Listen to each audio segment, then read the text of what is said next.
राहुल गांव छोड़कर दिल्ली नौकरी के सिलसिले में आ जाता है। राहुल उधर एक कंपनी में नौकरी कर ही रहा होता है। एक दिन राहुल जब ऑफिस में काम कर रहा होता है तभी उसका फोन बजता है।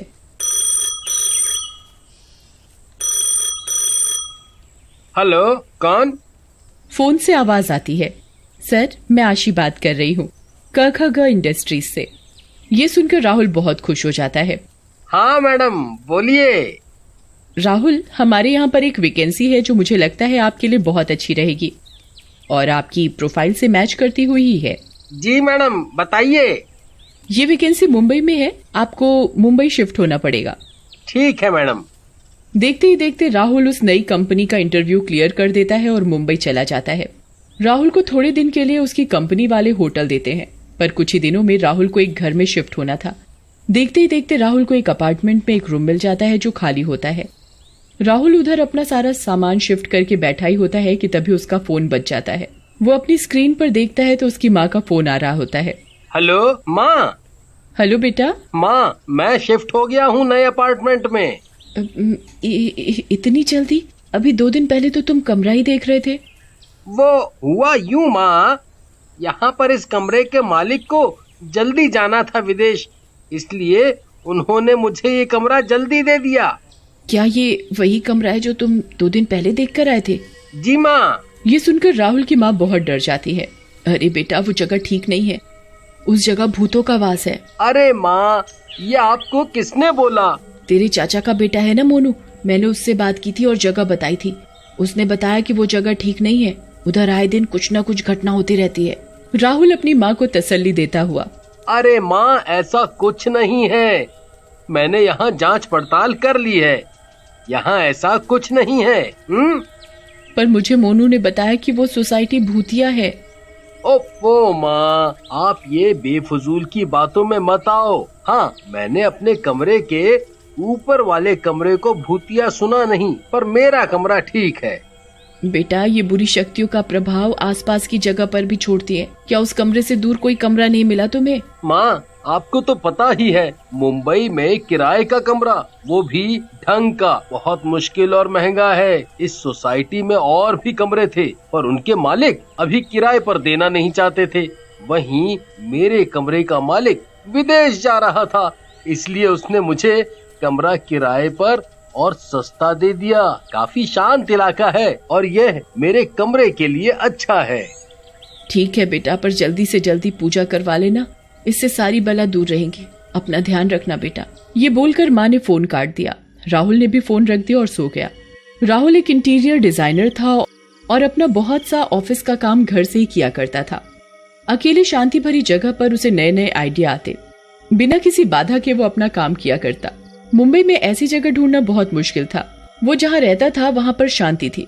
फिर वहाँ कुछ ही दिन में मुंबई मेट्रो का काम चालू हो गया, जिसके कारण उधर बहुत शोर रहता। एक दिन राहुल अपने रूम में बैठा होता है, तभी वो देखता है कि उसका लैपटॉप खुद ब खुद चल रहा होता है।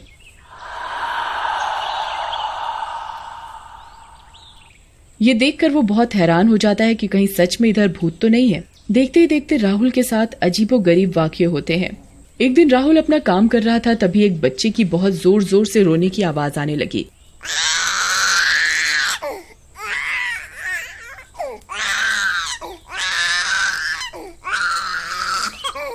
जैसे कि बच्चा उस कमरे के बाहर ही रो रहा हो। राहुल बाहर जाकर देखता है, पर उधर कुछ नहीं होता और आवाज एकदम से बंद हो जाती है। राहुल जैसे गेट बंद करता है, वैसे ही आवाज आनी शुरू हो जाती है।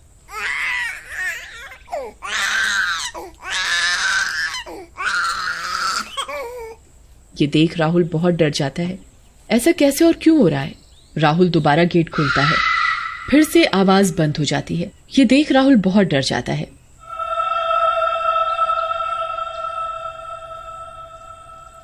एक दिन राहुल अपने घर पर काम वाली रखने की सोचता है। वो अगले दिन अपने पड़ोसी शर्मा जी का दरवाजा खटखटाता है। वो गेट खोलते हैं। शर्मा जी बहुत अजीब से दिख रहे होते हैं। उनकी आंखें चढ़ी हुई, बिल्कुल लाल और नाखून भी एकदम लंबे। कौन हो भैया? जी, मैं आपके साथ वाले कमरे में नया शिफ्ट हुआ हूँ। जी हाँ, बोलिए। मुझे यहाँ काम वाली का पता करना है। आपकी काम वाली किस समय आती है? मैं उससे एक बार बात कर लूंगा जब वो आएगी। जब वो आएगी तो मैं बता दूंगा। ये देख राहुल बहुत अचंभित होता है। राहुल खुद से बात करते हुए, ऐसे कैसे पड़ोसी हैं ये? ऐसे तो कोई मुंह पर दरवाजा बंद नहीं करता। उसी दिन शाम को राहुल के घर की घंटी बजती है। राहुल दरवाजा खोलता है। वो उधर एक बहुत सुंदर औरत को देखता है। जी, आप कौन? जी, मैं शर्मा जी के घर पर काम करती हूँ। उन्होंने मुझे बताया कि आपको काम वाली की जरूरत है। राहुल देखकर हैरान हो जाता है कि ये इतनी सुंदर औरत काम वाली कैसे हो सकती है। इसने तो सोना भी बहुत सारा पहना हुआ है। जी, हाँ, मुझे काम करवाना था।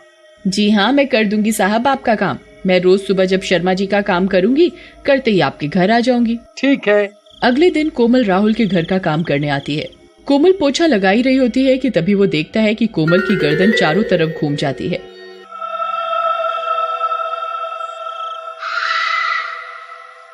ये देखकर राहुल बहुत डर जाता है।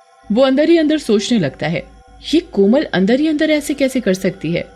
आए दिन राहुल के साथ कोमल को लेकर अजीबोगरीब वाकये होने लगे। एक दिन कोमल झाड़ू लगा रही होती है, तभी राहुल देखता है कि कोमल का हाथ बिल्कुल लंबा हो गया है और उसने पूरा हाथ बेड के नीचे झाड़ू के चक्कर में डाल दिया है। अरे ये क्या कर रही हो तुम कोमल? ये क्या हो रहा है तुम्हारे हाथ को? कोमल का हाथ एकदम ठीक हो जाता है। क्या हुआ साहब? मैं तो बिल्कुल ठीक हूँ। कहीं आप सपने तो नहीं देखने लग गए? कोमल ये बोलती है और जोर जोर से हंसने लग जाती है। राहुल सोच में पड़ जाता है कि उसके साथ ऐसी अजीब हरकतें क्यों हो रही हैं। वो सोचता है कि वो कल से रोज सुबह उठकर पूजा करेगा। अगले दिन राहुल सुबह उठता है, तभी उसके घर की घंटी बजती है। राहुल दरवाजा खोलता है। अरे कोमल, आज तुम इतनी जल्दी कैसे आ गई? आज शर्मा जी के यहाँ काम करने नहीं गई क्या? अरे साहब, मैंने सोचा कि आज आपके घर का काम कर दूं पहले। ठीक है, तुम काम करो, इतने में मैं नहा लेता हूँ। राहुल नहाकर पूजा करने लगता है। ये देखकर कोमल बहुत जोर जोर से चिल्लाने लग जाती है।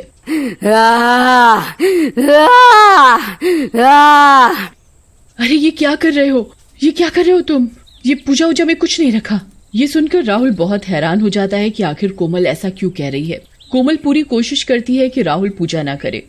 राहुल कोमल की ना सुनते हुए वहाँ जैसे ही मंदिर में दीपक जलाने लगता है, तभी कोमल राहुल को जोर से धक्का देकर पीछे गिरा देती है। अरे कोमल, तुम मुझे पूजा क्यों नहीं करने दे रही? कोमल तभी चुड़ैल का रूप ले लेती है। तू कैसे करेगा पूजा? मैं भी देखती हूँ आज। तुझको समझ में नहीं आ रहा कि तेरे पूजा करने से मुझे कितनी तकलीफ होगी। मेरी शक्तियाँ कम होती हैं तुम जैसे आदमियों की पूजा करने से। तू पूजा करेगा उससे पहले मैं तुझे जिंदा मार दूंगी। राहुल जोर से दरवाजे की तरफ भागता है और शर्मा जी के घर की घंटी बजाता है। शर्मा जी, कोई है? कोई है? मुझे बचा लो शर्मा जी, मुझे बचा लो। तभी शर्मा जी अपने घर का दरवाजा खोलते हैं। क्या हुआ राहुल? वो कोमल, वो कोमल, वो कोमल। क्या हुआ कोमल को? वो चुड़ैल है, वो चुड़ैल है। राहुल ये बात बोलता है, इतने में ही शर्मा जी अपने भूतों के अवतार में आ जाते हैं। हाँ, कोमल भूत है।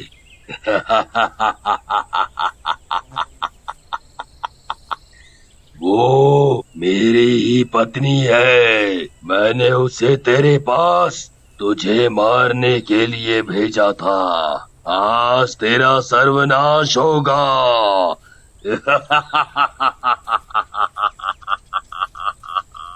ये देख राहुल और भी डर जाता है। उसे बस एक ही उपाय समझ में आता है कि वो कैसे भी करके अपने कमरे में जाए और मंदिर का दीपक जलाए। राहुल फिर से अपने कमरे की तरफ भागता है। उसके पीछे कोमल और शर्मा जी भी उसका पीछा करते हैं। राहुल अपने कमरे में जाने के साथ ही अपने मंदिर का दीपक जला देता है और हनुमान चालीसा पढ़ने लगता है। ये देखकर शर्मा जी और कोमल बहुत जोर जोर से चिल्लाने लगते हैं। अरे, इसने ये क्या कर दिया? अब हम इसके पास नहीं जा सकते। ये पूजा करनी बंद करेगा, तभी हम इसे अपने जाल में ला सकते हैं। राहुल फोन कर अपनी माँ को सारी बात बताता है। उसकी माँ उस कमरे में हवन करवाने को बोलती है।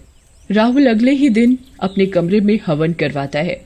उसके बाद राहुल को वो भूत या चुड़ैल का कोई साया नजर नहीं आता।